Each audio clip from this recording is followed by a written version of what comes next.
Hello അസ്സാം വലൈക്കും വറഹമത്തുള്ള. പ്രിയമുള്ള രക്ഷിതാക്കളെ, വിദ്യാർത്ഥികളെ, ഇപ്പം ചെറിയ പെരുന്നാൾ നിസ്കാരം, വലിയ പെരുന്നാൾ നിസ്കാരം സ്ത്രീകൾക്ക് വീട്ടിൽ വെച്ചും വളരെ സിമ്പിളായിട്ട് നിസ്കരിക്കാം. അതെങ്ങനെ എന്നുള്ളതാണ്. അതിൻ്റെ നിയ്യത്ത് സ്ക്രീനിൽ കൊടുത്തിട്ടുണ്ട്. ചെറിയ പെരുന്നാൾ നിസ്കാരമാണെങ്കിൽ ചെറിയ പെരുന്നാൾ നിസ്കാരം 2 റക്അത്ത് ഇമാമോട് കൂടെയാണെങ്കിൽ ഇമാമോട് കൂടെ, വലിയ പെരുന്നാൾ ആണെങ്കിൽ വലിയ പെരുന്നാൾ നിസ്കാരം 2 റക്അത്ത് ഇമാമോട് കൂടെയാണെങ്കിൽ ഇമാമോട് കൂടെ, ഇമാമായിട്ടാണെങ്കിൽ ഇമാമായി എന്നും, അല്ലെങ്കിൽ പിന്നെ ഒറ്റയ്ക്ക് നിസ്കരിക്കുന്ന ആൾ 2 റക്അത്ത് നിസ്കരിക്കുന്നു എന്ന് നിയ്യത്ത് വെച്ചാൽ മതി.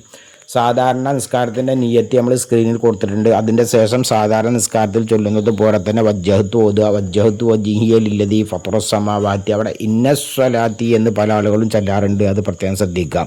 നിയ്യത്ത് എന്ന് പറയുമ്പോൾ മനസ്സിൽ കരുതലാണ്, വായ കൊണ്ട് പറയലല്ല. വായ കൊണ്ട് പറയൽ സുന്നത്ത് മാത്രമേ ഉള്ളൂ. അപ്പോൾ നിയ്യത്ത് മനസ്സിൽ കരുതിയിട്ടാണ് നിയ്യത്ത് വെക്കേണ്ടത്. അങ്ങനെ സാധാരണ നിസ്കാരത്തിൽ വജ്ജഹത്ത് ഓതുന്നത് പോലെ തന്നെ വജ്ജഹത്ത് ഓതി കഴിഞ്ഞാൽ സാധാരണ മറ്റ് നിസ്കാരത്തേക്കാൾ ഉപരി ഒന്നാമത്തെ റക്അത്തിൽ 7 തക്ബീറും രണ്ടാമത്തെ റക്അത്തിൽ 5 തക്ബീറും സുന്നത്തുണ്ട്. തക്ബീർ എന്ന് പറയപ്പെടുന്നത് തക്ബീറത്തുൽ ഇഹ്റാം. സാധാരണ നമ്മൾ കൈകൾ ഉയർത്തി നെഞ്ചിൻ്റെയും പുക്കിളിൻ്റെയും ഇടയിൽ കൈ കെട്ടുന്നതിനാണ് തക്ബീറത്തുൽ ഇഹ്റാം എന്ന് പറയുന്നത്. അതുപോലെ 7 തക്ബീർ ഒന്നാമത്തെ റക്അത്തിലുണ്ട്. ഓരോ തക്ബീറിൻ്റെയും ഇടയിൽ സുബ്ഹാനല്ലാഹി വൽഹംദുലില്ലാഹി വലാ ഇലാഹ ഇല്ലല്ലാഹു വല്ലാഹു അക്ബർ എന്ന് പറയൽ പ്രത്യേകം സുന്നത്തുണ്ട്. അപ്പോൾ ഒന്നാമത്തെ റക്അത്തിലാണെങ്കിൽ വജ്ജഹത്തുവിൻ്റെ ശേഷം നിയ്യത്ത് വെച്ച് വജ്ജഹത്ത് ഓതി വജ്ജഹത്തുവിൻ്റെ ശേഷം 7 തക്ബീർ, 7 തക്ബീറിൻ്റെ ശേഷം സാധാരണ ചൊല്ലുന്നത് പോലെ ഫാത്തിഹ ഓതി ഫാത്തിഹയ്ക്ക് ശേഷം സൂറത്ത് ഓതുക. ഒന്നാമത്തെ റക്അത്തിൽ ഫാത്തിഹയ്ക്ക് ശേഷം പിന്നെ സബ്ബിഹിസ്മ റബ്ബിക്കൽ ആല എന്നുള്ള സൂറത്തോ അല്ലെങ്കിൽ ഖുലിയ അയ്യുൽ കാഫിറൂന എന്നുള്ള സൂറത്തോ ഓതുക. കൈകൾ ഉയർത്തുന്നതിൻ്റെ രൂപമാണ് സ്ക്രീൻ കാണുന്നത്.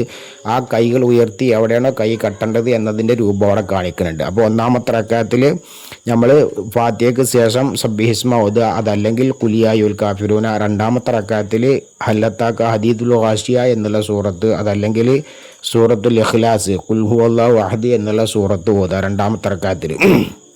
അങ്ങനെ നമ്മൾ ഒന്നാമത്തെ റക്അത്ത് ബാക്കി റുക്കൂ സുജൂദ് കാര്യങ്ങളൊക്കെ പൂർത്തിയാക്കി രണ്ടാമത്തെ റക്അത്തിലേക്ക് എണീറ്റ് കഴിഞ്ഞാൽ അവിടെ നമ്മൾ ഉടനെ തന്നെ പിന്നെ ആ ഒരു രണ്ടാമത്തെ റക്അത്തിലേക്ക് എണീറ്റ് നിൽക്കുമ്പോൾ കെട്ടുന്ന തക്ബീറിന് പുറമെ 5 തക്ബീർ നമുക്ക് അവിടെ സുന്നത്തുണ്ട്. ആ 5 തക്ബീർ എന്ന് പറയപ്പെടുന്ന 5 തക്ബീറിൻ്റെ അടിയിൽ നേരത്തെ പറഞ്ഞതുപോലെ സുബ്ഹാനല്ലാഹി വൽഹംദുലില്ലാഹി വലാ ഇലാഹ ഇല്ലല്ലാഹു അല്ലാഹു അക്ബർ എന്ന് പറഞ്ഞിട്ട് കൈ കെട്ടാൻ 5 തക്ബീറത്തുൽ ഇഹ്റാമാണ് അവിടെ കെട്ടേണ്ടത്. ഒന്നാമത്തെ റക്അത്തിൽ 7, രണ്ടാമത്തെ റക്അത്തിൽ 5 തക്ബീറുകൾ കെട്ടൽ പ്രത്യേകം സുന്നത്തുണ്ട്. തക്ബീറുകൾക്ക് ഇടയിൽ ചൊല്ലേണ്ട ദിക്ർ സുബ്ഹാനല്ലാഹി വൽഹംദുലില്ലാഹി വലാ ഇലാഹ ഇല്ലല്ലാഹു അല്ലാഹു അക്ബർ എന്നാണ്.